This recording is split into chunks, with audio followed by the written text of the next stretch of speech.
Hustlers, it's Mincy here with another Top 5 at 5. And today it's Top 5 reasons that agents leave their suppliers. Number 1 is really poor supplier engagement with the agent. So you've signed up for the latest new toy, and then 3 months later you can't even remember why you signed up for it in the first place. And the reason for that, you're not using it, and the suppliers are not training you to use it. So if suppliers want agents to engage, they really need to keep in touch with that agent, make sure that the staff are learning how to use it, that they're really implementing it, and keep pushing them, because sometimes we all are guilty of signing up to things that we need a push to use.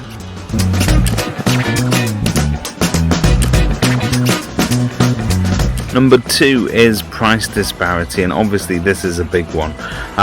From time to time you're going to want to offer discounts to try and entice new agents on board, and you might even be giving discount based on bulk, so not everybody's going to have the same price, but you want to make sure that your pricing is more or less uniform across the market, save for those promotional discounts. Now you can do this by keeping really good customer engagement with the current agents that you've got on board whilst you're running those promotional discounts. Don't forget, if they're fans of yours, they can be your biggest cheerleaders, and you can get those raving fans to leave you your review at 𝗹𝗲V𝘃𝗀𝗃.com, which is the number 1 place that agents are going to be going for, looking for new suppliers and reviews. Number 3 is ignoring agent feedback. Just as those reviews are really important, taking the agent feedback is super important as well. So when an agent says, look, the app that I'm using needs another couple of features, I'd really like you to have a look at it.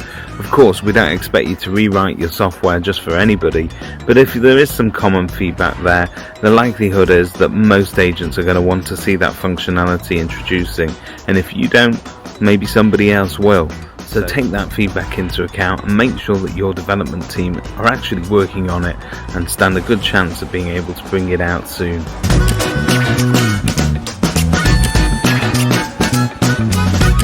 Number 4, and this is linked to a point that we discussed earlier, but customer support and training is really important.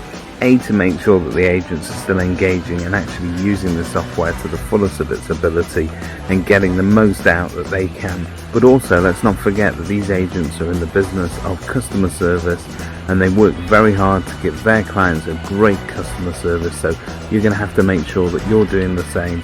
After all, property is a relationship game.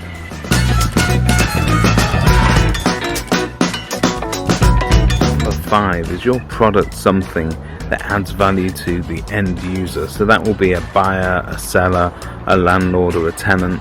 Is it something that's really going to enhance the agent's service? If it will, then it ticks a massive box, and if it saves them time and money as well, then that's the golden triangle right there. However, if your product doesn't enhance the customer experience of the agent's customers, then the likelihood is you're an unsung hero. You're somebody that's invisible to the public, and therefore the agent doesn't really know why he has to invest in it. A great example of this used to be CRM systems. They used to sit in the background and help an agent to do their job, but really the customer didn't really see any massive value out of that. Today, new CRM systems are on the market that enhance the customer experience, provide customer login areas where they can log in, check out exactly where their viewings are and their sales are up to, and really make the agent look good as well. So you're enhancing the customer experience, you're making life better for people, and you're also giving them that basic CRM functionality.